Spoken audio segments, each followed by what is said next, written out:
सुनो राजू। नमस्ते इंसान। नमस्ते। एक मिनट।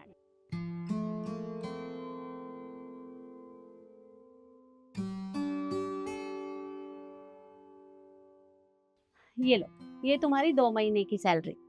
मैडम 2 महीने की सैलरी? पर आप मुझे 2 महीने की सैलरी एक साथ क्यों दे रही हैं?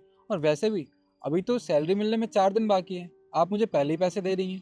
अरे मुझे पता है कि 4 दिन बाकी हैं। वो क्या है ना, 1 महीने के लिए हम बाहर जा रहे हैं, तो मैंने सोचा तुम्हें 2 महीने की सैलरी दे दूं, तुम्हें भी दिक्कत नहीं होगी। ये लो। अच्छा अच्छा, बाहर जा रही हैं मैडम आप? ठीक है, फिर मैं ये पैसे रख लेता हूँ। और हाँ राजू, हमारे जाने से पहले तुम अपने गाँव हो आना, फिर तुम्हें घर की रखवाली भी तो करनी है ना। जी। चल बेटा।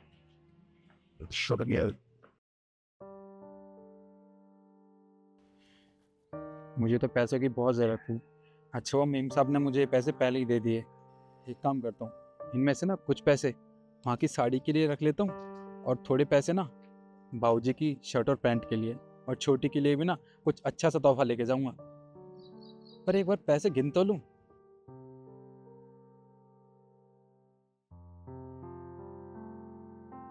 ना, अब देखना आप, इसकी जितनी भी ईमानदारी है ना सब सामने आ जाएगी। पर बेटा मुझे नहीं लगता कि ये बेईमान है। इतने सालों से हमारे घर में काम कर रहा है, तो ऐसा कैसे हो सकता है। नहीं माँ, यही तो बात है, इतने सालों से काम कर रहा है। लेकिन एक बात तो मैं इन गरीबों के बारे में अच्छे से जानती हूँ, जैसे ही पैसा दिखता है ना सारी ईमानदारी ना डोले खाती है। देखना आप। अरे ये तो 50,000 रुपये हैं, पर मेरी सैलरी तो 20,000 रुपये महीना है। इसके हिसाब से तो मेम साहब को मुझे 40,000 देने चाहिए थे, ये उन्होंने 50,000 कैसे दे दिए? हो सकता है मुझे गलत फहमी हुई है, एक बार दोबारा गिन लेता हूँ।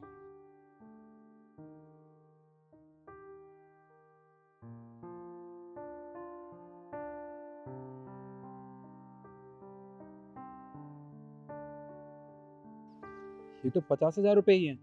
इसका मतलब मेम साहब ने मुझे 50,000 रुपये दिए हैं, जबकि उन्हें 40,000 रुपये देने चाहिए थे मुझे। ऐसा भी हो सकता है कि मेम साहब से गलती हुई हो और उन्होंने गलती से पैसे मुझे दे दिए हो।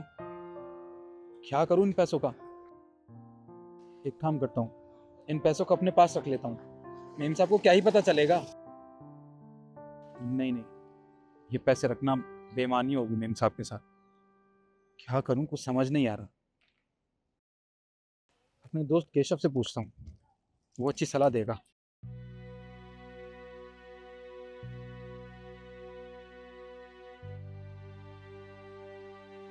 वो देखो, अपने दोस्त को फोन कर रहा है, पक्का बोल रहा होगा भाई पैसे मिल गए, पार्टी करने आ जा।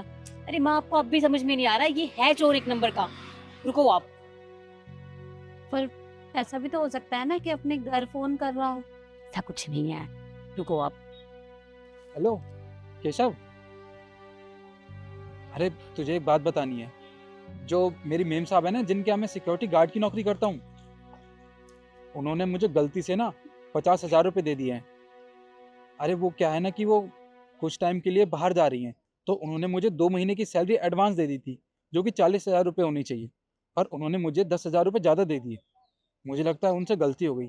अब मैं इन पैसों का क्या करूं, वापस कर दूं या अपने पास रखूं, कुछ समझ नहीं आ रहा।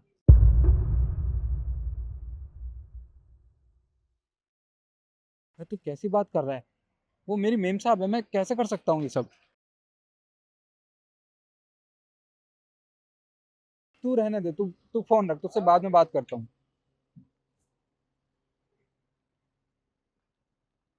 केशव ने कहा कि ये पैसे मुझे रख लेने चाहिए।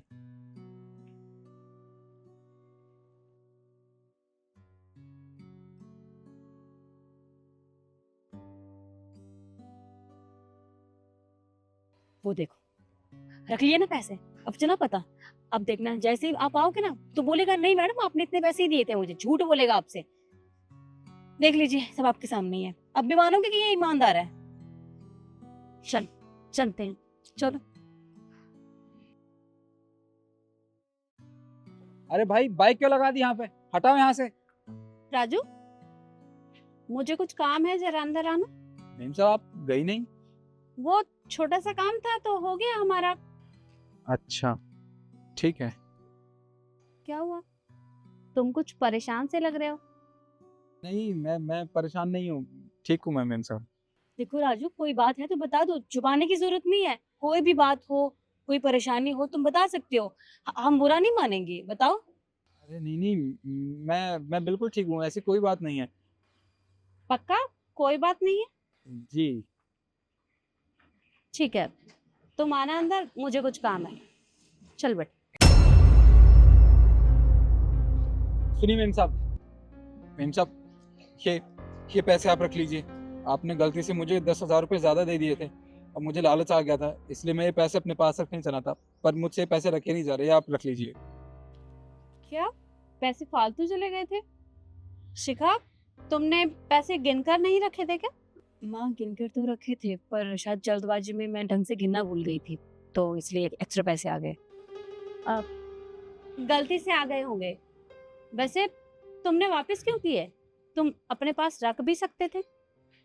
मेम साहब, मैंने पहले यही सोचा था कि आपने जो 10,000 रुपये ज़्यादा दिए हैं मुझे, वो मैं अपने पास रख लूँ। आपसे शायद गलती से मेरे पास आ गए होंगे और आपको क्या ही पता चलेगा। फिर मैंने अपने एक दोस्त को फ़ोन लगाया, मैंने उससे पूछा कि क्या करना चाहिए, उसने भी यही कहा कि इन पैसों को अपने पास रख ले, मेम साहब को कुछ भी पता नहीं चलेगा।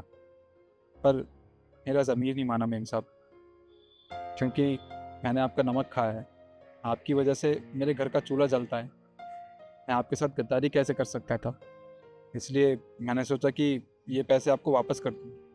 देखो, तुमने पैसे वापस कर दिए, इसका मतलब तुम बहुत ईमानदार हो और मुझे ये देखकर बहुत अच्छा लगा।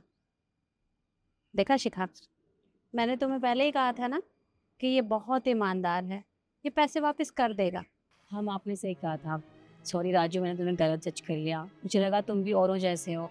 वो क्या है ना, बहुत दिनों से आसपास की सोसाइटीज़ में चोरी हो रही है और हमें तुम पर भी भरोसा नहीं था। तो हम चाहते थे कि कोई ईमानदार हो जिस पे हम भरोसा कर सकें, इसलिए तुम्हारी ईमानदारी देखने के लिए हमने छोटा सा टेस्ट लिया। लेकिन सच में तुम तो बहुत ईमानदार हो। अब हमें फ़िक्र करने की बिल्कुल ज़रूरत नहीं है।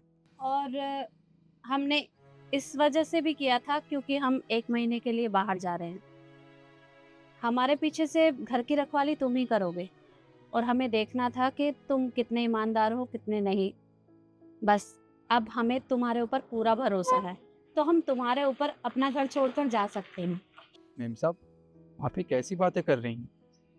आप मेरा इम्तिहान ले रही थी।